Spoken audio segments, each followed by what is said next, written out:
सर्वसामान्यांच्या हक्काचा आवाज जागर जनस्थान।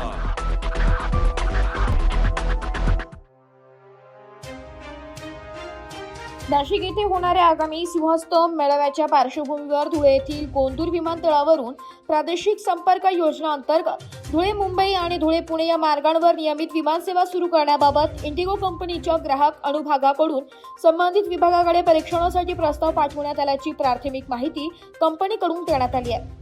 धुळे येथील उद्योगपती जयेश बाफना यांनी इंडिगो या विमान कंपनीकडे या संदर्भात सातत्याने पाठपुरावा करत सिंहस्थ काळात धुळे हे पूरक विमानतळ म्हणून कसे विकसित होऊ शकते आणि त्यामुळे प्रवासी ताण कमी कसा होईल याबाबत दावा एका प्रस्तावातून केलाय। या अनुषंगाने इंडिगो कंपनीने बाफना यांचे म्हणणे समजावून घेण्याचा प्रयत्न केलाय। नाशिक येथे ऑक्टोबर 2026 पासून सिंहस्थ मेळाव्याच्या प्रमुख कार्यक्रमांना प्रारंभ होणार आहे। देशभरातून तसेच परदेशातून लाखो भाविक नाशिकमध्ये दाखल होण्याची शक्यता व्यक्त केली जाते।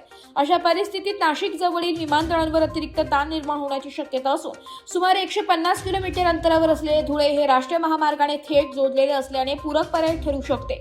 धुळे मुंबई आणि धुळे पुणे मार्गावर दररोज सुमारे 300 आलिशान बस फेऱ्या सुरू असल्याचा उल्लेख प्रस्तावात करण्यात आलाय। उच्च दर असूनही या बस फेऱ्यांना चांगला प्रतिसाद मिळत असल्याने हवाई सेवेची दडलेली मागणी स्पष्ट होत आहे। वेळेची बचत, सुरक्षितता आणि सोयीस्कर प्रवासासाठी प्रवासी अधिक भाडे देण्यास तयार असल्याचं निरीक्षण नोंदवण्यात आलंय। राज्यस्तरावर धुळे विमानतळ कार्यान्वित करण्याबाबत सकारात्मक हालचाली सुरू करण्यात असल्याची माहिती अलीकडे घडामोडीतून पुढे आली आहे। इंडिगो कंपनीकडून प्रस्तावाचा आढावा घेतला जात असल्याचं कळवण्यात आलं असून अंतर्गत परीक्षणानंतर पुढील निर्णय जाहीर होण्याची अपेक्षा आहे। सिंहस्थ मेळाव्याच्या पार्श्वभूमीवर धुळे विमानतळ कार्यान्वित झाल्यास उत्तर महाराष्ट्रातील हवाई संपर्काला नवे दालन खुले होईल, तसेच प्रादेशिक विकासालाही गती मिळेल अशी अपेक्षा व्यक्त होत आहे। सिंहस्थ मेळाव्याच्या काळात निवास, वाहतूक आणि इतर पायाभूत सुविधांवर मोठा ताण येण्याची शक्यता लक्षात घेता आगाऊ नियोजन आवश्यक असल्याचं मत व्यक्त केले जाते। धुळे विमानतळावरून नियमित विमानसेवा सुरू झाल्यास केवळ मेळाव्यापुरतीच नव्हे तर दीर्घकालीन दृष्टीने पर्यटन उद्योग आणि शिक्षण क्षेत्रालाही चालना मिळेल। त्यामुळे केंद्र व राज्य शासनाने तसेच संबंधित विमान कंपनीच्या सकारात्मक निर्णय घेऊन धुळेच्या हवाई संपर्काचा मार्ग मोकळा करावा अशी अपेक्षा नागरिकांकडून व्यक्त होत आहे। गेल्या 2 ते 3 वर्षापासून मी धुळे येथील गोंदूर विमानतळाच्या कमर्शियलायझेशनसाठी फॉलोअप करत होतो।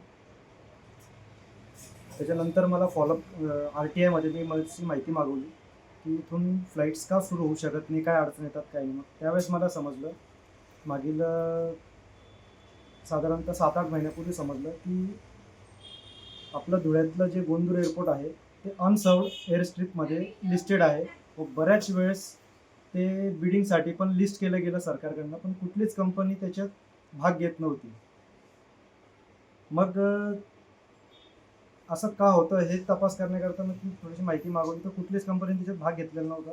मग मी काही फ्लाईट कंपन्यांशी बोललो, जसं काही इंडिगो आहे, फ्लायबिग आहे, त्यांच्याशी मी ईमेलद्वारे संपर्क साधला व त्यांच्याशी माहिती घेतली का तुम्ही म्हटली त्यांना निवेदन दिलं की ते धुळ्यातलं ते जे आहे एअरपोर्ट त्याच्यात त्या टेंडरमध्ये भाग घ्यावा व तिथे फ्लाईट सुरू केल्यावर नागरिकांनाही फायदा होईल व कंपनींना पण फायदा होईल। मग त्यांनी माझ्याकडनं काही धुळ्यातली भौगोलिक व प्रादेशिक माहिती मागवली जी त्यांना धुळ्याबद्दल कल्पना नव्हती। मग मी त्यांना ते धुळ्यातले काही इन्साईट्स दिले की धुळ्याची भौगोलिक व औद्योगिक परिस्थितीची त्यांना जाणीव करून दिली। त्यावर त्यांनी थोडं सकारात्मकता दाखवलं व सांगितलं की येणाऱ्या जे बिडिंग होईल, परत लिस्ट होईल धुळ्यातलं, त्यावेळेस विचाराधीन आहे असं त्यांनी कळवलं।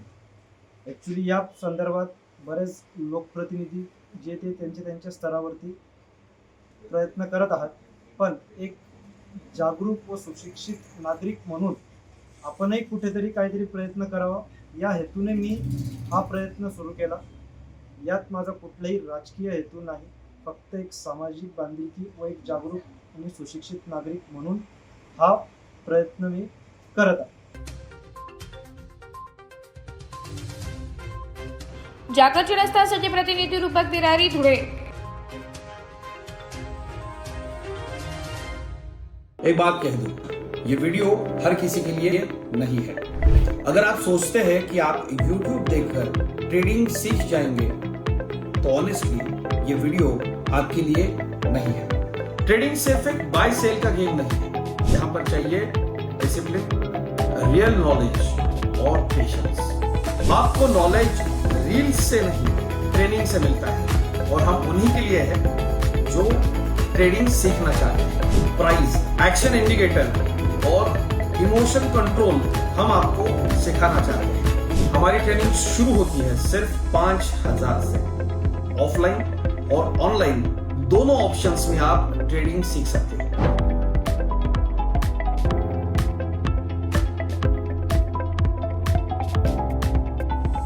अगर 5,000 इन्वेस्ट करने में प्रॉब्लम है तो फिर ट्रेडिंग में करियर करने का आइडिया छोड़ दो। अगर आप सीरियस हो, ट्रेडिंग के स्किल को बिल्ड करना है, साइड इनकम बनाना है, आपका फ्यूचर सिक्योर करना है, तो स्टॉल मत करो। फॉर्म भरिए, ट्रेनिंग लीजिए और सही तरीके से ट्रेडिंग के अपने स्किल्स को बेटर कीजिए। और स्क्रॉल करने वालों का क्या है, वो तो शॉर्टकट ढूंढ ही लेंगे, मार्केट उनका भी ख्याल रख लेंगे।